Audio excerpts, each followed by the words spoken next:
Thank you, Dr. Chauhan. So it's my privilege to introduce Dr. Geeta. She known to me personally for last 23 years, and she is a very passionate breast oncoplastic surgeon with 23 years of experience. She was in Rajiv Gandhi Cancer Hospital for 5 years.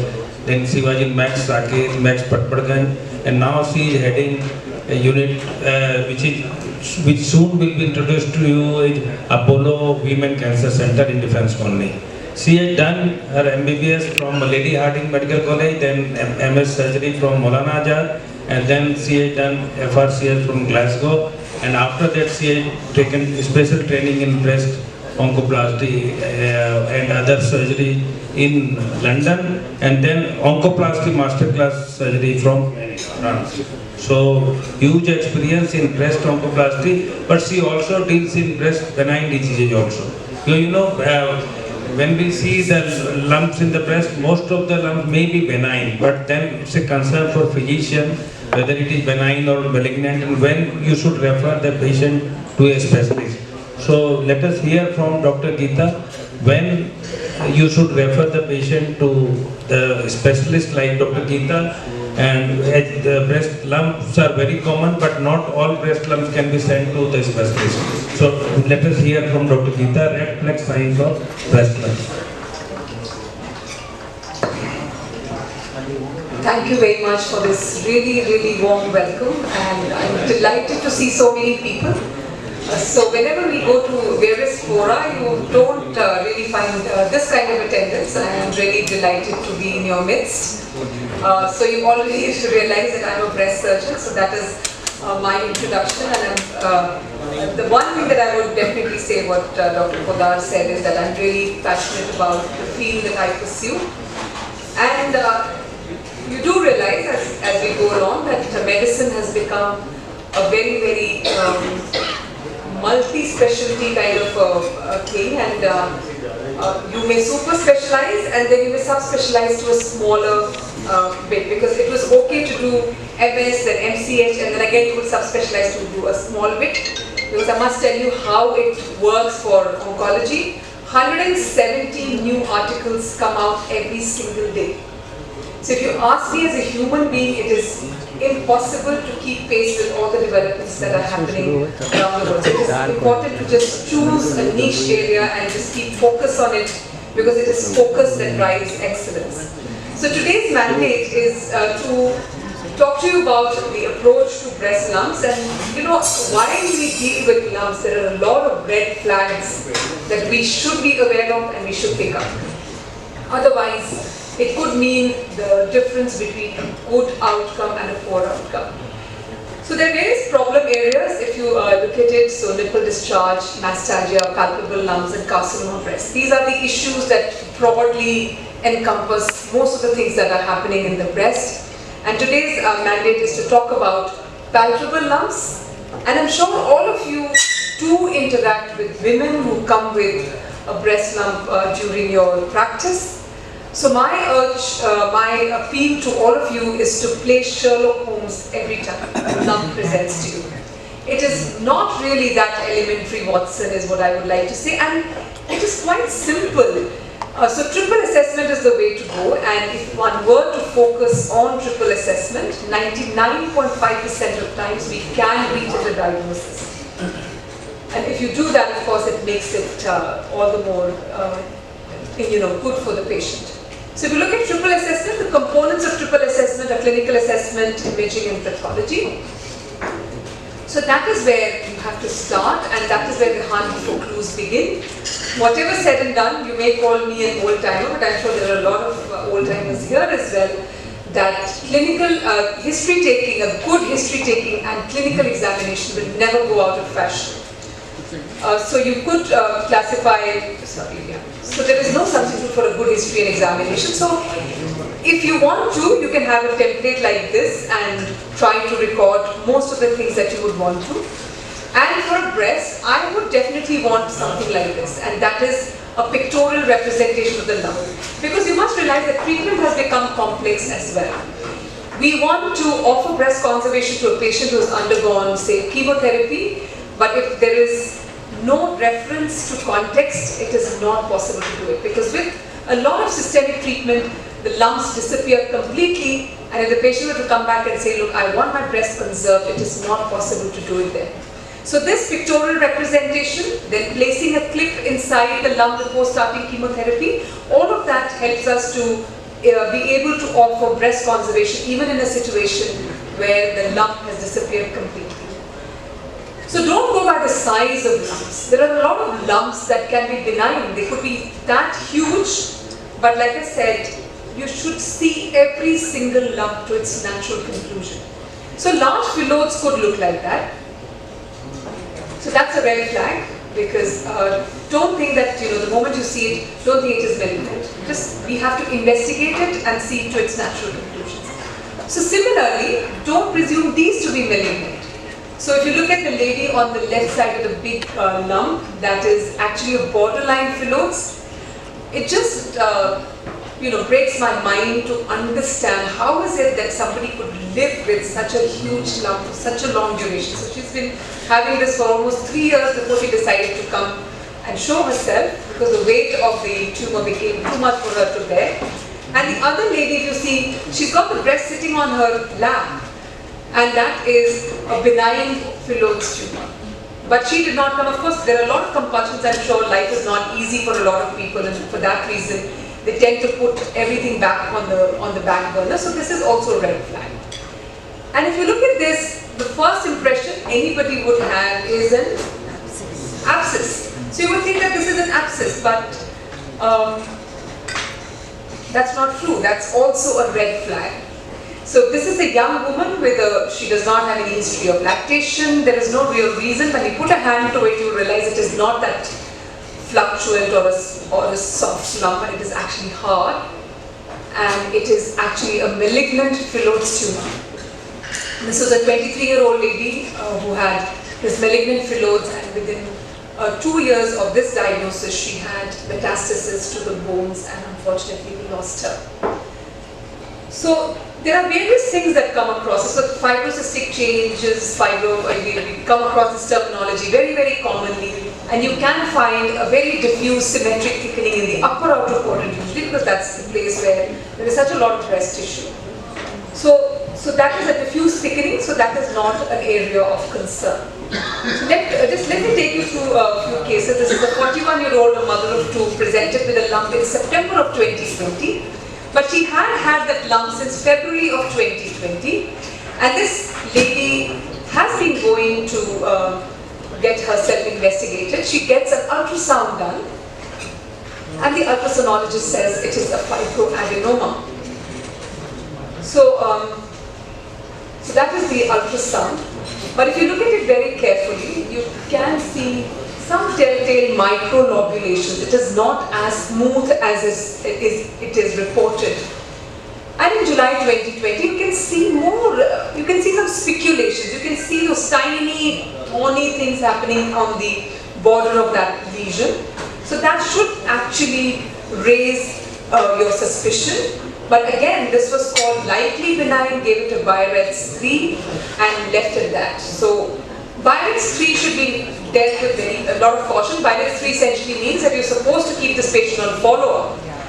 But if you're not convinced and you want to stick in a needle, by all means do. A biopsy, even in a Biarritz 3, is not a fault. It is desirable, I would say, especially because there are times when the radiologist can be a little iffy on whether it's a Biarritz 3 or a Biarritz 4. So that's a red flag. And see now, November 2020, from February 2020, we have come to November 2020. Now you can see little spikes coming out of the lump. And now they reported it as a lump with irregular margins, and there are lymph nodes now because the disease has traveled to the lymph node. So what was initially just a stage 1 or a stage 2 tumor has now become a stage 2B, stage 3A. So this is what you're seeing on the mammogram, and this is an absolute red flag. Don't go by good-looking smooth lumps, because smooth lumps can also be cancer. A specific type of breast cancer called the triple-negative breast cancer can actually look like a fibroadenoma. So what I'm trying to say is no lump should be left uninvestigated. So this lady, of course, had to be treated, and we performed an ultrasound-guided core biopsy, came back as invasive breast carcinoma grade 3, aggressive tumor, but fortunately a lymph node was fine. So now let's just a brief touch on this Paget's disease. I'm sure some of you must have actually encountered it. Here, the history becomes very, very important. The patient gives you a very, very classical history of itching, and there is some crust formation on the nipple. The crust falls off, and the surface becomes raw, and then it heals and it becomes fine. Then another 2 months later, she again goes through the same symptoms, but nobody is investigating her. And there could be, so I remember a patient who came to me at the time and she was quiet. She said, I'm having these episodes, but at the moment I have nothing. I said, even if you don't have anything, I'm doing a biopsy on you. And lo and behold, it did turn out to be Paget's disease, because that is the force or the implication of the history that the patient gave me. So that's also a red flag. So Paget's disease is also a red flag. And malignant lumps, however much we may say that it is firm to hard to irregular, like I said, they can be cancers which are not so, they are well defined, and they may still be cancerous. So just to give you an idea about this, so this is again something that can box us no end. So this is a patient who was pregnant on the left side, and that was also a patient who had just completed her pregnancy. But this lady who was pregnant, of course pregnancy can be a very, very difficult situation because it actually clouds the other issues. So she did come with a swelling in the right breast, and it was assumed that it is possibly lactation, the breast preparing for lactation. And there is nothing wrong with this. Just don't worry, these things happen during pregnancy. And one would want to wish that, but that's not the truth. The fact is that this young lady is actually suffering from a very, very aggressive form of breast cancer, and that is the inflammatory breast carcinoma. So this is also a red flag, and one should not think that every lump that looks like, every lump which looks like red and thick is actually an abscess. The other one is an abscess. It is a smooth redness. It is a very, very recent thing, and there is an area that is pointing, but here you see that it is thickened, and there is an area of induration which is actually occupying about more than a third of the breast. Then you should think about an inflammatory breast carcinoma.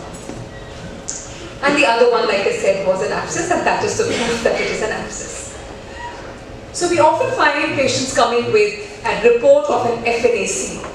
So this is again a very, very important message that I would want to leave you with, and that is, do not stick in a needle until your imaging is done, because imaging has its benefits, and doing a biopsy or biopsy after an imaging is what is desirable.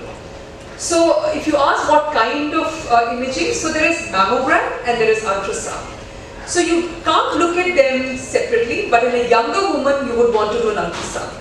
A woman who's under the age of 40, it is desirable to do an ultrasound for if you want to screen her, if I would say. Because if you want to do a diagnosis, you're well within your right to do an ultrasound for those who are under the age of 30. And if there is a suspicious lump, you can actually do a mammogram. So ultrasound is the diagnostic investigation of choice in those women who are under the age of 30. It is a very simple investigation, and it can tell you whether this is a solid lesion or this is a cystic lesion. And that is important information, because if it is a cyst, if it is a clear cyst, you don't need to do anything. And then ultrasound is a great modality, because nowadays we have given up on FNACs. We do not do FNAC for breast lumps. All breast lumps should be subjected to a core needle biopsy, that is the standard of care, and ultrasound helps you to do it. And elastography is the other adjunct that you can use with ultrasound. So you can see that is a simple cyst, all nice and black with a distal enhancement. So that is a simple cyst. And then there is something called a complicated cyst, where you have septi within the breast, within the cyst. And then you have something called a complex cyst, where you have a solid area within the cyst. That is of importance to us. That simple cyst, you can just let it be. You don't need to stick in a needle, just let it be. Unless it is painful and then you need to aspirate it. And then aspirate, if it is clean or it is ectatic, you don't even need to test it. But if it is a complex cyst or a complicated cyst where there is a solid area, you need to stick in a needle into the solid area. And that can only happen if you use ultrasound guidance. So these are very, very benign looking lesions, very horizontal, very clean margins. And look at this one. This is kind of vertically oriented and it is casting a distal shadow. This is a very sinister looking lesion. And you throw color into it and you can see that this is what it is. This is a malignant lesion. And now with very good ultrasounds, although mammogram is the standard for microcalcifications, but with high resolution ultrasounds like the ones that are available now, you can pick up microcalcifications even on an ultrasound. Coming to mammography, I think mammography again is a very, very important investigation for women over the age of 40 in terms of screening. But for diagnostic, you can use it even in those who are over the age of 30. But I would say that you should use it sparingly, only if your index of suspicion is high. Then use it in those who are over the age of 30. It should not be the norm. And then we classify it according to the BI-RADS. So this is the mammography lexicon, like we were discussing this, the BI-RADS 3. That is the kind of intermediate kind of lesion. Just to run you through a few lesions, you can see the top bits are kind of benign, and the one which is looking like the sun coming out, that is a malignant lesion, which is a spiculated lesion, and that is what is malignant. And these are benign calcifications. The big calcifications, don't worry about them. The small powdery calcification, which is very, very pleomorphic, it is segmental in distribution, that is the one we should be wary of, but these calcifications are fine. The one that you're seeing lower down is actually an eggshell calcification. And you can see there has been some intervention that has happened. You can see a little clip there. So this is an eggshell calcification, all benign. And look at these suspicious calcifications. Can you see that cluster of pleomorphic calcification in a segmental fashion? It is triangular in shape because it is taking the shape of the ducts. So this is suspicious calcifications. And then on mammogram, you can see things like is there a thickening of the skin? You can see that there is thickening. And on the right side, you can see that you can't really see a lump, but you can see some architectural distortion. Even that needs to be investigated. So all of this is important, and if you feeling a lump and you don't see something on mammogram, don't think that that is the end of the story. A mammogram can miss up to 20% of cancers. So you have to get to the next step because you should not stop just at that. So MRI, and we find a lot of times patients coming with MRI as the first investigation. I just want to remind you that MRI is not the first investigation in breast lesions. It is a problem-solving tool and we use it exactly for that purpose. But yes, if I want to treat a young woman who's got dense breasts and who's desirous of breast conservation, I would want to do an MRI because an MRI will give me more information. And it should be done at the right place and read by the right person. A lot of times you get MRIs which are done with body coils and the sequences are not there and you get a substandard report. So an MR mammogram should be done in a place which is equipped with a dedicated breast coil and there is an MR specialist who's reading it. And it is used in patients who have only nodal metastasis without anything in the breast or Paget's disease because you land up finding extra lesions with an MRI. So just to give you some examples, this is a lump that was palpated in the right breast. You did the mammogram doesn't show much, but the lump is still there. So that is where you want to solve the problem. You do an MRI and you find that there is a lump in, you can see that enhancing area is the lump in the breast. Another patient who came with a self-palpated lump, she said, I do feel a lump in my right breast. Did the mammogram, very dense breast. It is not giving us any information at all. You do the MRI and you find bilateral lesions. So she's got bilateral breast cancer. So that is where your MRI becomes handy. And this again, dense breast with a poorly defined mass, not happy with what you want to do. So you do an MRI because that gives you an idea about what is the extent of the disease and what we need to get out. And for locally advanced breast cancers, we always do an MRI. We do a clip placement. And once a patient is done with the chemotherapy, we want to do it again because we want to offer this patient breast conservation surgery and it is possible to do breast conservation surgery even after neoadjuvant chemotherapy. Paget's disease always gives you a lot of surprises. You will see the lesion confined only to the nipple. You do an MRI and you'll find invasive disease in various parts of the breast, and that is where you cannot offer her conservative surgery. So the third arm to triple assessment is pathology, and that is, like I said, we would insist on an image-guided core biopsy, and let us not do FNACs anymore, because FNACs do not give you the requisite information, and because biopsy tells you, not just gives you a diagnosis, but it also tells you what type of tumor it is, because it is the type that determines what kind of treatment and what is going to be the sequence of treatment. So just to quickly take you through your regular things that you see, 22-year-old painless lump in the left breast, 6 months, ultrasound shows it's a well-defined hypoechoic lesion, wider than taller. We still do a core biopsy. So see it to its natural conclusion. Says fibroadenoma, I'm willing to watch this girl. I'm not doing surgery for her. So she can do an ultrasound again after 6 months, and then maybe a year later, and if it continues to be static, just leave her alone. We don't need to do surgery for her. But if there is a 42-year-old with a painless lump, static, mobile lump in the upper outer quadrant, so now you do a mammogram for her, she's over the age of 40, you do an ultrasound on her, you do a biopsy. So it does come back with an iffy biopsy. Stromal epithelial lesion, could be a fibroadenoma, could be a Phyllodes tumor. So in that case, you may have to offer a surgery, because to be 100% sure as to what it is, you will need to do surgery. This is a 39-year-old painful lump in the right breast of 10 days duration, and she's premenstrual. So that history itself should ring a bell in your mind that this is possibly a cyst that we are dealing with. It is tender, and she's got multiple cysts in the breast. Just reassure her, send her home and say, come back to me after your periods, and then we will see. If it continues to be persistent, you can aspirate the painful cyst and leave her alone.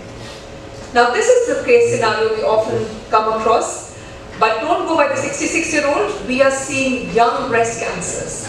And just in the recent data presentation we had about 3 days ago, all of us, everybody's pooled data is screaming from the rooftop that we are getting 15 to 20% of patients under the age of 40. That is an alarming statistic. So that is why I'm saying, see every single patient to its natural conclusion. Don't think that, oh, she's 23, she's 24, I can let her be, because we do not want to miss even a single cancer. So this is a 66-year-old who had a lump in the right breast, and this is the lump. She has a retroareolar lump, and she's a T2N0, so that is how it looks.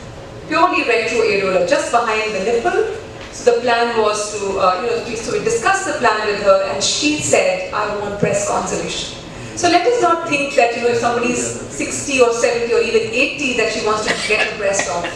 So that option is there. She can undergo a breast conservation surgery, and why not if it can be done safely. So this is what she opted for. We did a wide excision for her, and this is what we do in all patients of early breast cancer, and that is a sentinel lymph node biopsy, wherein we remove only 3-4 lymph nodes, and it is such a huge boon to most patients with early breast cancer.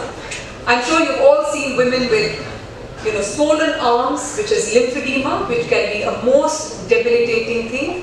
But fortunately, with sentinel node biopsy, we are able to ensure that the risk of lymphedema falls to less than 5%, as opposed to 20 to 25% with axillary dissection.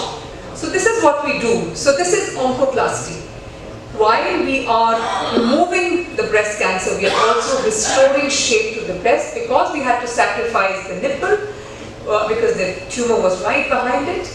But we are able to do this procedure called Brisotti flap and restore shape. This is another patient who's had a brown block oncoplasty, and this is another patient she's had chemotherapy on the left side. We have managed to save her breast post chemotherapy, and you can barely make out the difference. The cosmesis is good, and there are various perforator flaps that we do. So these are the lateral intercostal artery perforator. You can barely make out where if she's had surgery, because the scars are all on the side. This is another method this is for 6 o'clock lesions on the lower half of the breast, and you can use the pattern of fat just below the breast to fill up the defect, and this is what happens. And this you can do even in patients who had neoadjuvant chemotherapy. And this is a novel perforator flap that I have discovered during the course, and I published this also in the Indian Journal of Surgical Oncology. And this is a nice flap. This is not an LD flap. This is a flap from the side, which has been picked up basis perforator which is there, and you're able to give her good prosthesis. This is another patient of mine, the same perforator. As you can see, the scar just hides in the lateral mammary crease. So there are no scars on the breast, and this is a patient who's undergone surgery for breast cancer.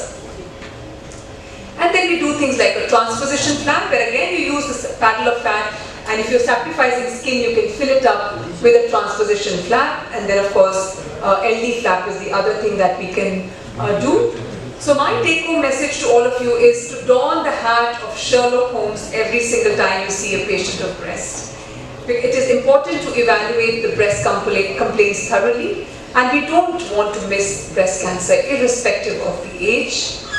Evaluation requires careful assessment of symptoms, and do explain the risk factors for developing breast cancer, because when they come to you, I'm sure it is a great opportunity to leave them with these pearls of wisdom. A clinical breast examination, like I said, no substitute to a good clinical breast examination. And women with breast problems can come with a various combination of symptoms. So don't play down any of these, because all of these are important. And a woman who presents with symptoms, a suspicious breast mass over the age of 30 should receive a diagnostic mammogram, whereas younger women otherwise should receive a diagnostic ultrasound less than 30. And negative investigation should not stop you, because if you're not convinced, if still rankling in your mind that I have not really closed the matter, please go ahead and do the next set of investigation, or just refer it to the specialist. Masses that are solid on ultrasound require biopsy and not FNAC. So I leave you with the thought that may the red flags pave the way for better patient care. And this is what is coming soon. Like I said, we are coming up with this exclusive Women Cancer Center, which I think is a need of the hour, and this is possibly going to be the first in the country, because I think women have been kind of thrust into a space with a whole lot of people. I think it is time to give them some exclusivity and treat them as special people. Thank you so much. Thank you, Dr. Geeta. You can join here. I think we must first congratulate you for heading this unit of first of its kind, I think, female cancer center in India, first of its kind. So, Dr. Chauhan, you would like to say something there? Ma'am, just a minute, sir. Before, many people were asking me about the method for breast examination, for a clinician and for self-breast examination. You want to say something? Go ahead. Yeah. So I think when you start breast examination, history, as she said, the bloody discharge may not be malignant, but it is suspicious. Bloody discharge from the nipple is not always malignant. It can be benign project. So, but this is a red flag. You must refer to a specialist. Then inspection, what Dr. Chauhan was saying, when you are doing examination, you start from the inspection, and shape of the breast is important. Position of the nipple is very important. Whether it is retracted, flat, or normal. Then or palpation, whether localized thickening, the lump is, whether it is hard or firm, mobility of the lump. So these are the red flags you should refer to a specialist, and lymph nodes are palpable or not. You can continue. I just wanted to ask you, ma'am, when I was in third year, Professor Mehdi in Maulana Dar, by the time you joined us, he had left me. सारा black ही आ रहा We है were told that the best way to examine बंद करो non-alcoholic treatment. ये black black क्यों आ रहा है black क्यों आ रहा है Ma'am, इनका फोटो वीडियो रिकॉर्डिंग है ये फ्लैश में कर रहा है or the best way to examine the breast is with the flat of the hand. Face नहीं आ Does रहा that dictum still hold true? Face नहीं आ रहा ठीक है यार कैसे It चल does. So जाएंगे you know, you must realize that if you poke Light the brightness breast कैसे with बढ़ेगी? the tip of your finger, your tip has a lot, it is very, very अभी ये face नहीं sensitive. आ रहा है So every, And once you've covered the breast, then do the center. A lot of time people make this mistake of not looking at the nipple areolar complex, and then the lower half of the breast. Again, that is also neglected area because we tend to look at the top bits but not the lower bits, and a lot of times you have cancers hiding in that area. So it has to be the flat of the fingers, it has to be in sitting position and lying down position. Sitting position, you can do lighter pressure. When you're lying down, more pressure for those lumps which are closer to your muscle. Ma'am, this is about the clinician. Do you train the paramedical staff also for breast examination? So Suppose I want to send my female staff to you, or I have a compounder who wants to learn how to do the breast examination. Do you teach them? So we run so I have an NGO, it's called Bliss Foundation. Actually, I co-founded it with one of my patient survivors. So we call them champions. So one of the things that we have done is touch, feel and do workshop. So touch, feel and do, see, whenever we give lectures to the lay public and say lump or lump, so what lump? So they don't understand what lump is. So what we got them to do is we get them to do a workshop before we do the lecture. We do the lecture and then we do a questionnaire again. And then we get them to feel the abnormalities in a dummy breast. So in the dummy you have all of these. You have orange peel skin on it, you have a lump, you have nipple retraction, and so many times you've seen that there are blatant lumps in the breast and they miss it. Primarily for this reason, because they're doing this and jumping to the other place and the lump was there. So that is something that we can do with your people, whoever you want to. So we have a small, we do it in small groups. Is it a free service or you charge? Free service, it's a free service. service. So that is our social value. Great. We've done about 130 workshops and we got kind of bogged down by the COVID. And we intend to carry it forward. It's a great work, ma'am. Noble. Ma'am, I want to ask you a question. When we were studying, ma'am, third year, fourth year, we used to have an impression that breast cancer, we should look for a middle-aged female, an elderly female. I think the whole concept has taken a 360-degree turn. We are seeing girls aged 18, 19, 20 with CA breast. Your comment on that, and just to enlighten our colleagues on that. So fortunately, the youngest that I have seen is 20, but you're right, there are others who see 18 and 19 also. So you can understand, when once it is at 18, 19, 20, 21, 22, we are dealing with a mutation. Simple. It cannot be otherwise. So that is where genetic testing and all of that comes.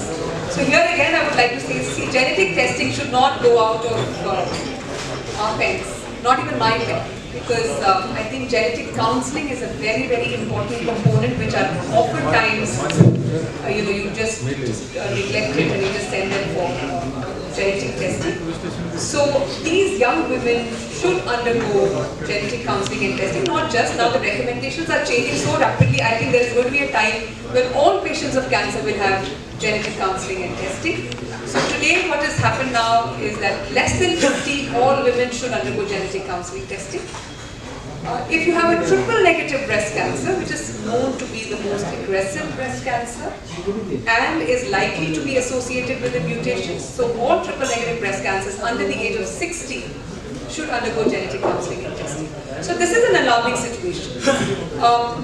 So you don't want to wish it on anybody who's at 20, 21, 23 that they should have breast cancer. But we do not want to miss them.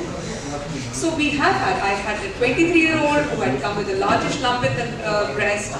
She went for chemotherapy, and in the meantime her BRCA1 report came back as positive. And that girl, such a courageous girl, I can tell you my inspiration comes completely from these women who are able to make this decision. She's only 23. So at 23 I know how I was, and it was tough to make the decision कि भाई रात के किस समय घर जाए, उस बात पे इतनी लंबी चौड़ी चर्चा हो जाती थी, और यहाँ पे वो लड़की कहती थी कि मेरे दोनों ब्रेस्ट हटा दो आप. I want both my breasts removed. And I said, what about reconstruction? She says, no, I don't want reconstruction, I want to go flat. So that is the kind of decision these young girls are making, and we have to help them through this journey because it is a tough journey. And so, but there are good things that happen alongside it also. Her boyfriend despite all the protests from his parents that she's got breast cancer, why are you getting married to her? He got married to her. And they're happily ensconced in York and UK and doing their post-graduation and PhDs and all of that. So that is the kind of story we want to weave around patients of breast cancer. It is not the end of the world. There are so many beautiful things that happen after breast cancer that I can tell you they are the most inspiring stories that you could ever hear. Ma'am, two things come to mind. One is CA cervix, another is CA breast. As far as women are concerned in India, these two cancers, which predominate our thought process. From the time you started doing your MBBS, and you started reading Robbins, and then you graduated to the surgical books and then to the onco books, as the prognosis changed for CA breast over these last 20 years. 100%. Kindly. So I remember when I used to be in Ramsey, we used to do हमारी OPDs होती थी, clinics होती थी. So everybody used to be sitting around, 100 मरीज होते थे sir पे बैठे. सर मतलब वो तो कमरे में सभी घुस जाते थे. There used to be no privacy वाला concept तो होता ही नहीं था. So I remember very distinctly. If there was a supraclavicular lymph node, हम कहते थे कि आप घर ले जाओ इनको और इनकी सेवा करो. आज की तारीख में हम supraclav node क्या? And supraclav node was stage 4 at that time. It was downgraded to stage 3C in the 2006 AJCC edition of staging. And then now, even if you have a metastasis, if somebody asks me कि कितना समय है doctor साहब हमारे पास, I say I do not know. It is you who are going to tell me how long you're going to survive, because it is your body's response to the treatment that is going to tell us how it is going to be. और आजकल इतना बदल गया है. I've seen in the last 20 years such phenomenal drugs that have come. So I would say one of the biggest revolutions that has happened in breast cancer has been the anti-HER2 therapy, which is for HER2 positive tumors. पहले तो HER2 की testing ही नहीं होती थी. So till the late 90s, it was not universally available. In the early 2000s, they started off HER2 targeted therapy in metastatic setting, and when I was in Rajiv Gandhi, I remember एक vial जो था उसका it used to cost 1.8 lakhs. 2004-2005 की बात बताऊँ, and that has now become available for 20-25,000 का भी. That is one of the biggest revolutions that has happened. क्योंकि HER2 की टेस्टिंग नहीं होती थी. आप देखते थे PR positive है ये patient, why is this patient doing badly? It is because she was HER2 positive and she never got the benefit of targeted treatment. And now with targeted treatment, you're having metastatic disease doing so well.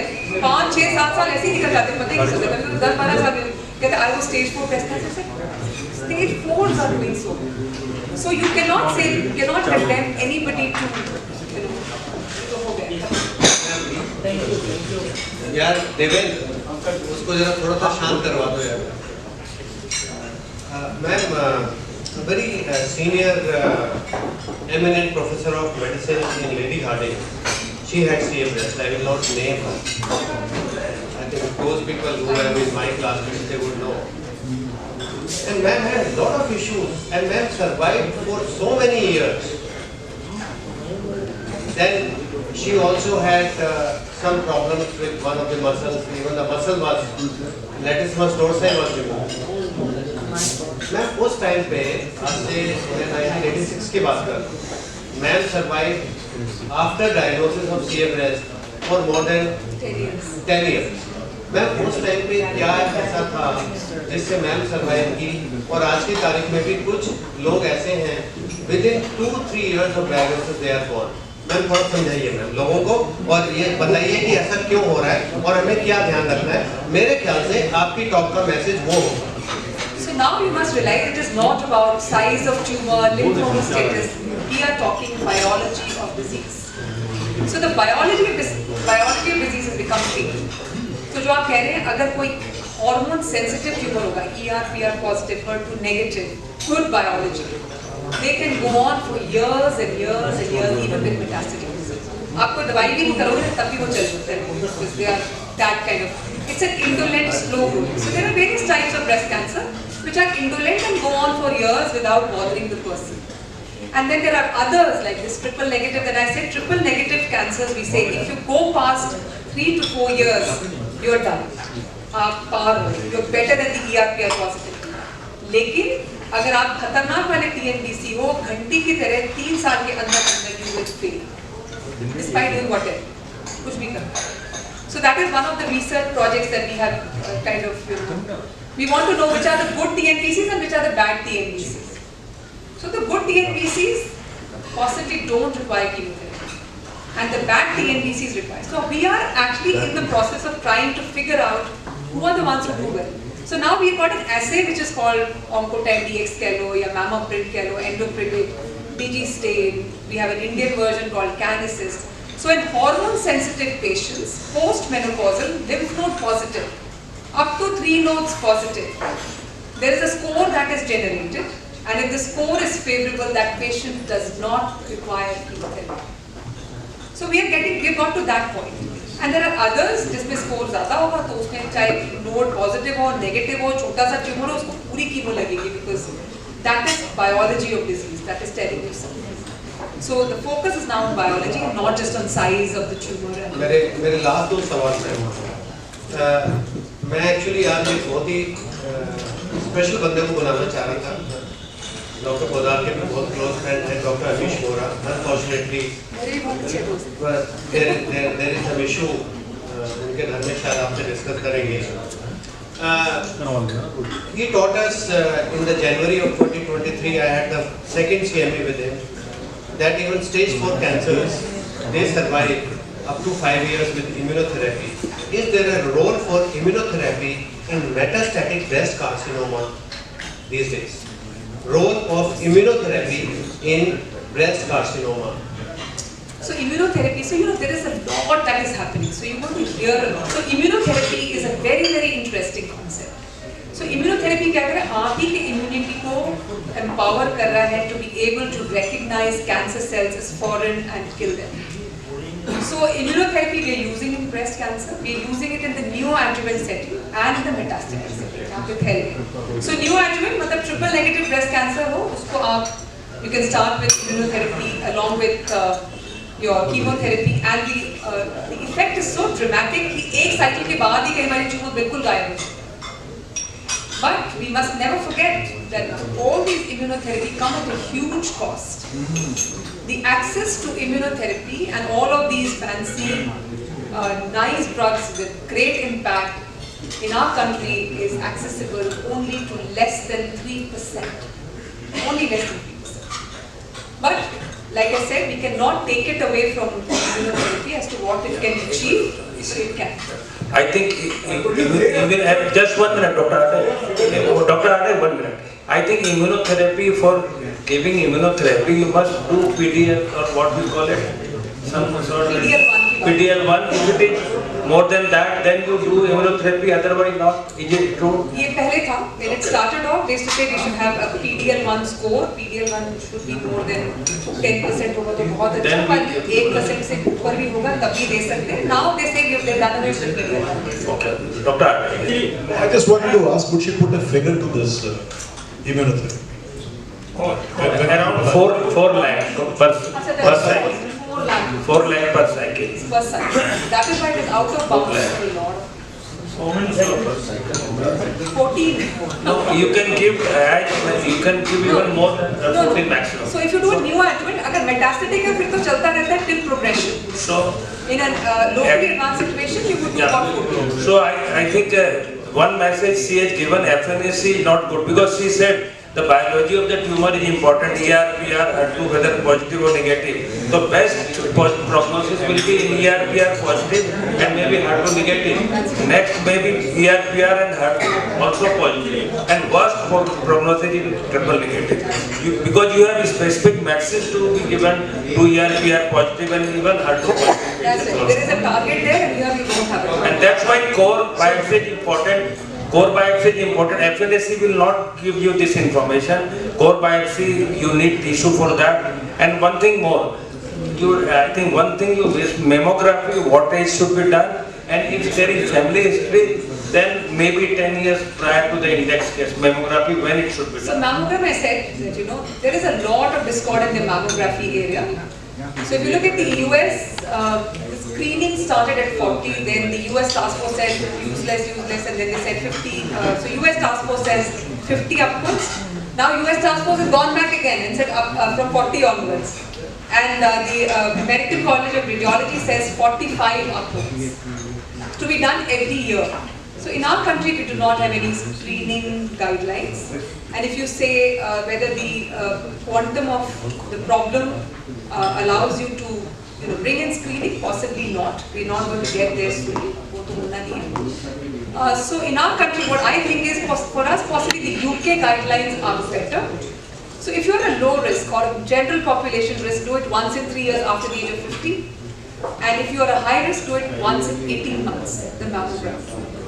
But like he was asking about what happens to high risk women who have a genetic mutation, does not want to have prophylactic surgeries, alternate a mammogram with an MRI.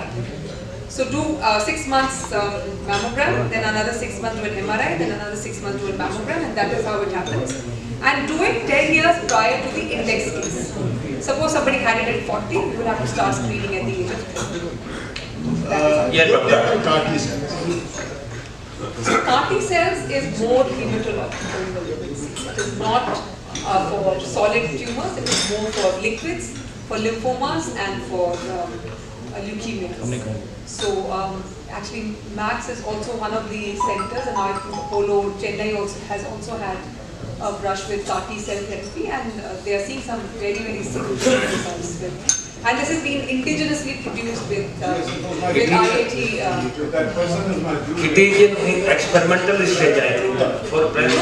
No, for breast. Not for breast. No, experimental they are doing for breast, but otherwise, as you said, Actually, this fellow is a junior of mine, ruler, and this fellow has talked something about usage of CAR T cells in solid tumors also. That is the reason why. that is experimental. What is your take on Solid tumors we're kind of still away, but liquid tumors we have a very promising role with.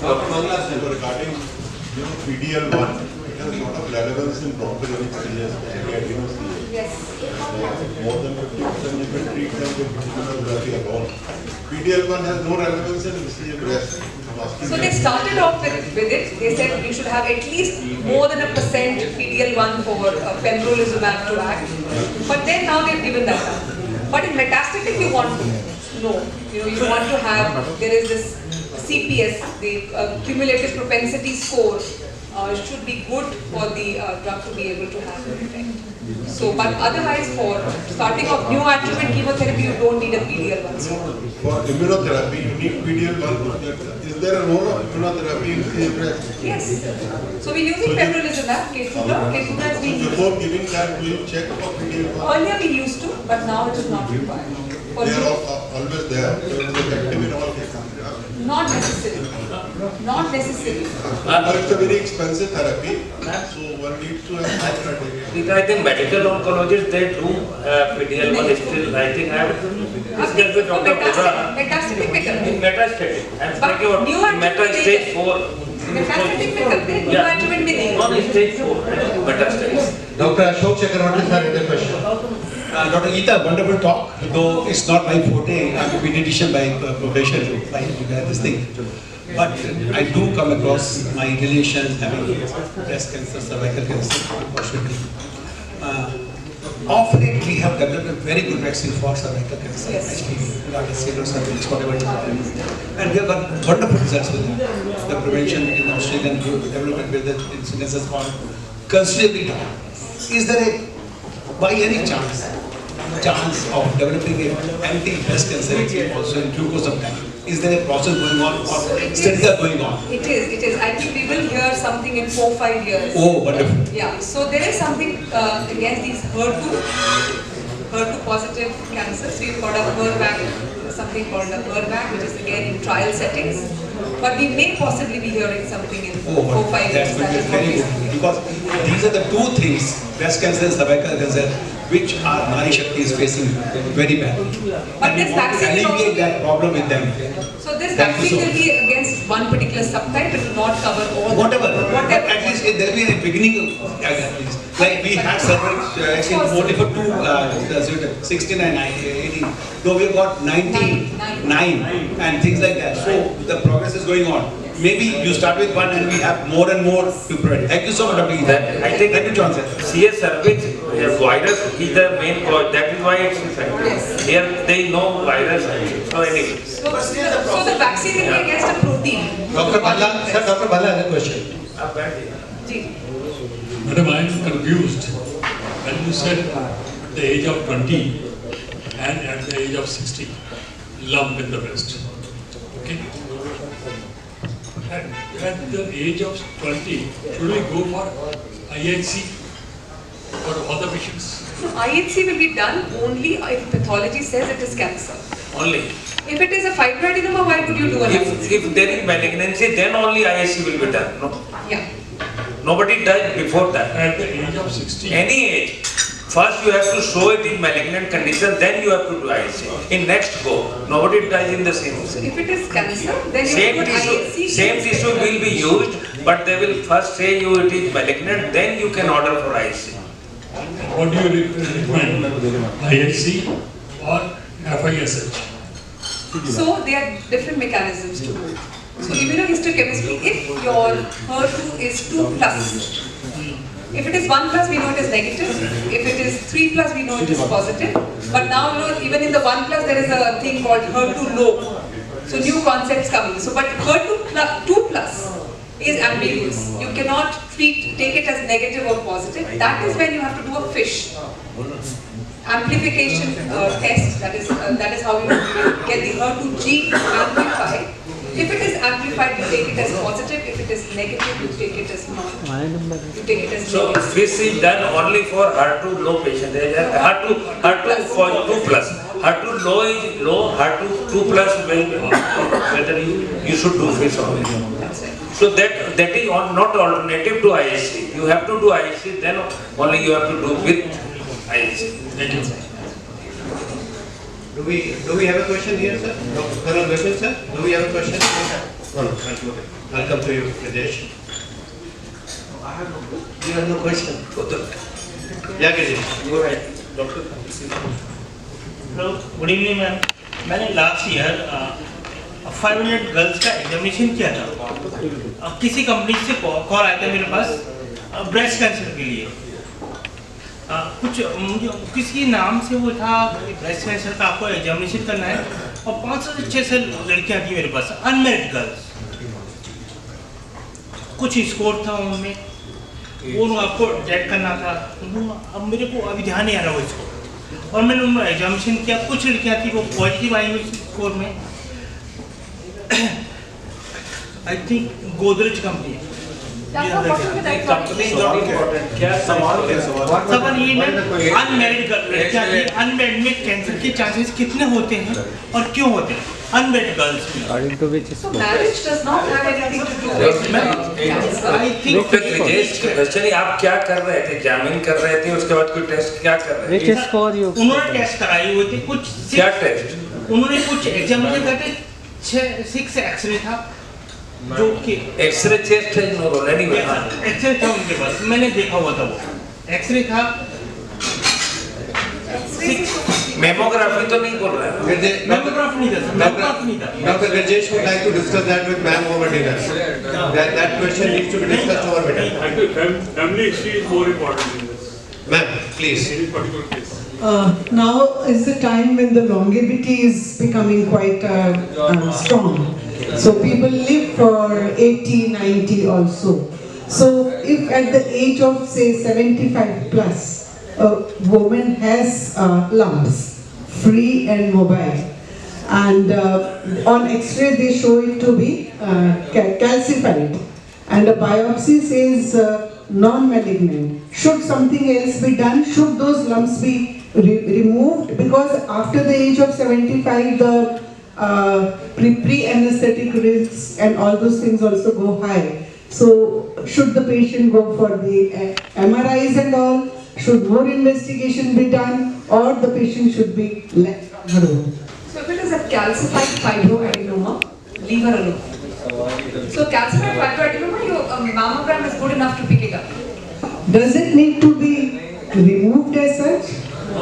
Not essential. Madam, you said is biopsy was done, it was non-malignant. Non-malignant. Then I think you can, Yeah. biopsy was done already. Yes, no, but because some of the doctors in another hospital, they said that 78 years old lady, obese and hypoxic also, for the MRI, and she went into a shock. And why I asked, they said because these lumps have to be removed. But MRI. So I had a big argumentation, nahi hum MRI kiye bina these lumps can't be removed. So in a 75-year-old, 78. 75, 78, 70, I would not do an MRI. Why? Yeah. Because your mammogram is a brilliant investigation as you grow older. Because your breast becomes replaced by fat, and the contrast that you get with the lump against that grey background is fantastic. I don't need an MRI. But the same thing happens with a 30, 35-year-old, I want an MRI. Definitely. Because the breast is so dense and I can't really make out the extent. Right. Thank you. Thank you for the question. Dr. Saurabh Bansal has a question. Ma'am, what is the latest recommendation? Maybe it sounds very childish, but I am a gastrosurgeon. Now, what is the recommendation if patient having diagnosed with a MITS with a CA breast? Is there any role of palliative mastectomy after giving chemotherapy? Okay, good question. So basically you're asking whether we still do surgery in a metastatic setting. Yes. So very select group. So there is a concept of oligometastasis. So oligometastasis essentially means that there are 3 to 5 metastases in not more than 2 to 3 organs. So you could be having 3 bony mets and you could be having 1 in the liver, or you could be having 2 in the lung, 1 in the bone, or something like that. So early stage, ER positive, HER2 negative, good subset. Or even now they've seen in HER2 positives also they make that allowance because you have excellent targeted treatment. And I know of my oligometastatic patients, I've got a few of them, who had surgery for breast. So you are looking at them, you have to define your intent of treatment when you see a patient. So if she is oligometastatic, my intent of treatment is still cure. If it is widespread metastasis, my intent is control. So I tell them कि look आपकी disease control कर सकते हैं, cure नहीं होगा. पर oligometastatic हम नहीं बोलते हैं. हम उनसे कहते हैं कि हम चाहते हैं कि आपको cure करें. क्योंकि if it is bone only metastasis or no visceral crisis, ER positive, HER2 negative, would otherwise have hormonal treatment only in metastatic, in florid metastasis. But if it is oligometastatic disease, I would want to treat her like a locally advanced breast cancer. Do chemotherapy, do surgery, give her radiation, not just to the chest wall, but also to those affected sites. And related to this, like in colon cancers, being in gastro side, so we do a combined liver resection with colon. Yeah, but metastatic. Is same thing possible? The same rule applied in CA breast right now? Or? So not really. We don't do it like that. We do it sequentially. And see that even in triple negative, sometimes we operate, but we tell them we'll wait for long. We'll say we wait for 1.5 years. But in colon cancer also, if there are very few metastases in liver, then you do with the liver resection or that lesion resection and the colon resection. So if there are more than 4 or 5 lesions, then we don't do liver surgery. If more than 3 lesions, we don't do. But there are dramatic responses even in colon cancer. And with systemic treatment, you can actually bring down the number of metastases also, downstage it and then do surgery. Dr. Doshi has a question, and after that, Dr. Kalra, we exactly have 5 minutes to wind it up. Give me 10 minutes. They are, I think, most academic persons are supposed to be most academic. Dr. Geeta, would you like to take the chair, please? Because I'm going to probably ask some very simple questions, just 5 to 6 questions. So I wish you would dwell a little more on red flags and lumps in healthy breasts, the DCIS, the NSM, and the CPM. Let's begin by talking about the red flags, a little more elaborate about the red flags. So change in size, shape and texture of the breast, mass, discharge from the nipples, unusual redness from the nipple or on the skin, and nipple erosion and inversions. See, these are probably, and closer to the surface of the skin are the hallmarks of a red flag in a CA breast. Talk us through this, ma'am. Dr. Geeta? So if you look at, so let's take one after the other. So if you talk about the skin, the dimple on the skin of the breast, that is a red flag. If there is, the nipple is inverted, that's a red flag. If there is discharge from the nipple, so when I say discharge, it has to be a single duct discharge. So there are S's to the nipple discharge. Single duct, spontaneous, serous sanguineous, and persistent discharge. That is a red flag. So when you're talking about skin, it is not just simply, it is also orange peel appearance of the skin. There could be sometimes patient will say, so, and it is actually stage 3B. If you have orange peel appearance of the skin, it is locally advanced breast cancer. Right. So these are the usual things other than a lump that you should be looking for when you're thinking breast cancer. Right. So my second question would be regarding the DCIS. So which is a ductal carcinoma in situ, which is the earliest form of cancer of breast and is similar probably to invasive CA if you do not treat it or do not adequately treat it. So DCIS is, like you said, pre-cancerous. In the spectrum of disease, if you were to start from an atypical ductal hyperplasia. Is it pre-cancerous or is it earliest form of cancer? So we call it pre-cancerous, it is stage 0.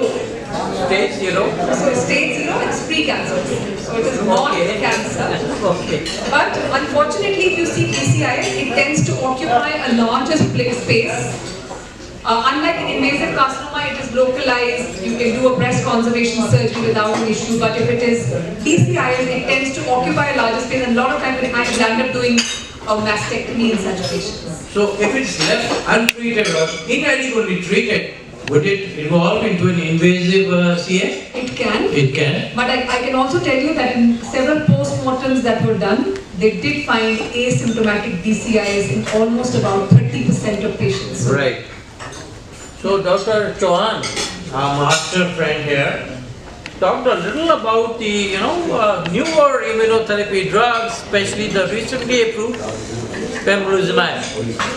See, especially in triple CA, negative CA carcinomas. So if you combine it with chemo, so it's complete response. So much is the response that the surgeons, when they operate on the tumor or on the axillary lymph node, find no trace of the disease. So talk us about this a little. That is the aim. So if you realize that earlier we used to be very, breast cancer was a surgeon-friendly disease because we used to be doing surgery for almost all cases, but now that's not the case. Even in a small tumor, which is 2 centimeters and upwards, you would land up doing neoadjuvant chemotherapy with immunotherapy and all of that.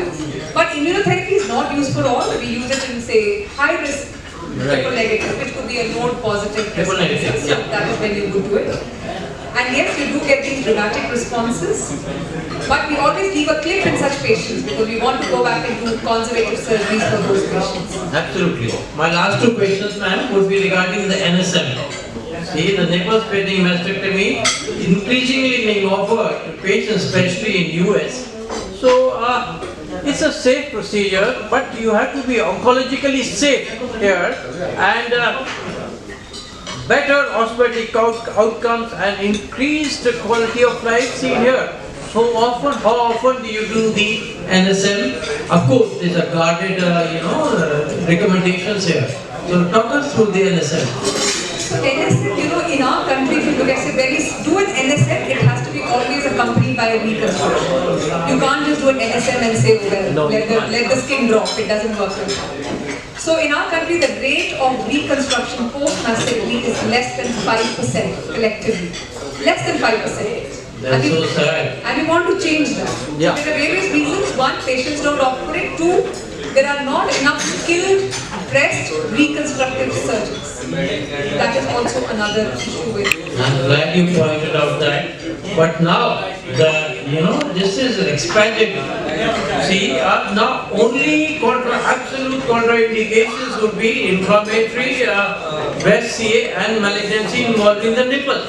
These are absolute contraindications for the NSM. Rest all is fine. So I wish we will have more NSM today. So we recently did one. So You said just 10%? less than 5%. Less than 5%? That's so sad. So when you do an NSF, the one important thing that you need to do is you need to send focus section from the base of the nipple. Absolutely. And be sure that there is no disease. Yes. So my last question, ma'am, would be regarding, the CPM. Contralateral prophylactic. Absolutely. So indications for that in the past 20 years, a lot more. Women are choosing the CPM now. So talk us through the CPM today. What is the scenario? So CPM actually took kind of gallop after Angelina Jolie's prophylactic mastectomies because she was found to be a mutation carrier. But what it did was that a lot of young women who did not have any mutation also said, look, I want to get both my breasts off and get it reconstructed. So there was a huge surge in contralateral prophylactic mastectomies in the US. It still is. In 2004, about 60-70% of breast cancers in the US were having breast conservation surgery. Right. And in 2014, it had reversed. So what's the risk, ma'am? What's the risk of the contralateral this thing? Having a CA in both the breast? So if you have a after you had one. So if you have a BRCA1 mutation, yeah. then the chances of developing breast cancer is close to 80% during your lifetime. Right. But if it is a BRCA2, it is about 40 to 60%. Right. And so you would want to reduce the risk. Prophylactic surgery is to reduce your risk, but I would say it works well for younger women. For older women, the benefit is not as much. Great, wonderful. Thank you, ma'am. Dr. Karwa, I think last 2-3 minutes. Thanks for your very elaborate lecture. Just wanted to know, menstrual cycle has different days have different hormonal changes. They do affect even the treadmill. They also affect the breast configuration. So, what would you guide for self-breast examination the best day? Or do they affect the ultrasound findings also? Great. So the ideal time to do a breast self-examination is about a week after your periods. That is when the breast is kind of relaxed and it is done with the surge of hormones and it is in a more relaxed state. That is the time that you would want to do it as non-tender. That is the time you would like to do a breast self-examination. So ultrasound is not such a such a difficult thing, but MRI is yes. You should not be doing an MRI just before your periods or a couple of days after. You should be doing it around the 10th to 12th day of your periods, because otherwise you'll get a lot of background enhancement which can confuse the picture. One more tip. If there are two friends, like two ladies are friends, if they do examination of each other, bari patta or self-examination, which is better? It's a great concept. Now that you told me, I just said thinking it's a great idea. Always doing it to the other person. You have better access. Yeah, better you can see from behind also. Yeah. After the advent of 3D mammography, has the use of MRI reduced or has it changed any of your practice? So we are talking about contrast enhanced mammography. 3D mammography. The ones that we do is 3D, but the contrast enhanced mammography can actually reduce the rates of MRI. So there used to be some infrared mammography. Is it still being used? Have you ever used? Thank you, ma'am. Thank you. I think we must thank Dr. Geeta now. One question, yeah, Dr. Mrs. Chakravarti. Last question, yes. I just want to ask, who are the patients to whom you can give a reassurance that now you are completely free, you have been freed and you will not have any recurrence, any metastasis later, I mean free for life? I think it's a very because I've good seen my question. colleague doctors having metastasis after 15 years. So who are the patients who can be reassured? assured. So if you ask me, what I tell the patients is, देखिए आपके 5 साल के बाद आपका risk कम हो जाएगा, पर कभी भी zero नहीं होगा, कभी भी नहीं होगा. Because we've seen it. 15 साल पे भी जाता है, 20 साल पे भी जाता है. So there is nothing like a 100%. And there are patients who come and say कि डॉक्टर साहब उन्होंने जो कहा था वो लाभ जो भी नाम ले लिया उसने कि भाई उन्होंने तो 100% बोला है. तो मैंने बोला हम 100% वाले डॉक्टर ही नहीं हैं. नॉन-ऑपरेटिव लोगों के लिए गाइडलाइंस हैं. जो लोग ऑपरेट हो चुके हैं या कीमो रेडियो ले चुके हैं, इम्यूनोथेरेपी ले चुके हैं, उनके लिए क्या गाइडलाइंस हैं? और offer to get yourself subjected to an ultrasound or a mammography. Like for others, we say once in 3 years after the age of this so and so. But what about those who have been operated or who have taken treatment for it? So the only investigation that is important in the follow-up is a good clinical examination and an annual mammogram. So you can do things like LFTs and things because अगर alkaline phosphatase बढ़ रहा है तो you can think कि bone में कुछ आ तो नहीं रहा. But now unfortunately the trend is such that थोड़ा भी high risk होता है तो सब लोग PET CT करा रहे होते हैं. And I think PET CT should be used sparingly because PET CT has its own downsides. It is radiation exposure and it is exposure equivalent to 100 X-rays. Why do you want to subject the patient to so much of radiation? So an annual mammogram. पर हम लोग ही करते हैं ultrasound abdomen next week test 6 महीने में एक बार physical examination every 3 months for the first 2 years and every 6 months for the next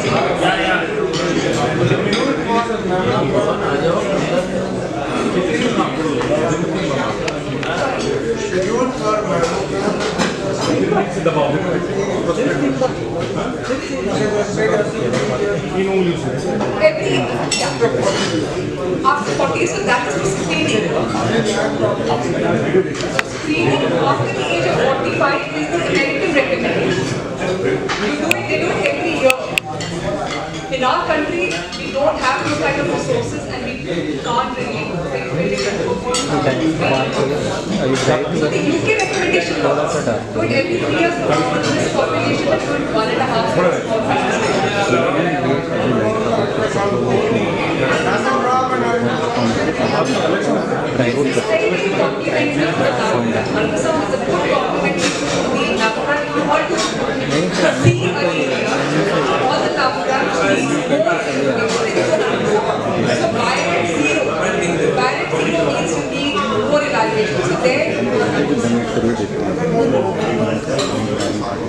So like I said, ultrasound is complementary to it enhances the Thank you, Dr. Geeta, and I would leave it to Dr. Archana Poddar to summarize the entire proceedings in exactly 2 minutes for us. I think we have discussed in very great details, so we must thank, just 2 lines, we must thank Dr. Geeta for giving a wonderful lecture and answering to all your queries. For almost 45 minutes she continued to answer your question. So the only one lesson, whenever you suspect, you have listened to red flag sign, you must refer to the consultant like Dr. Geeta. That's the only lesson. Thank you very much.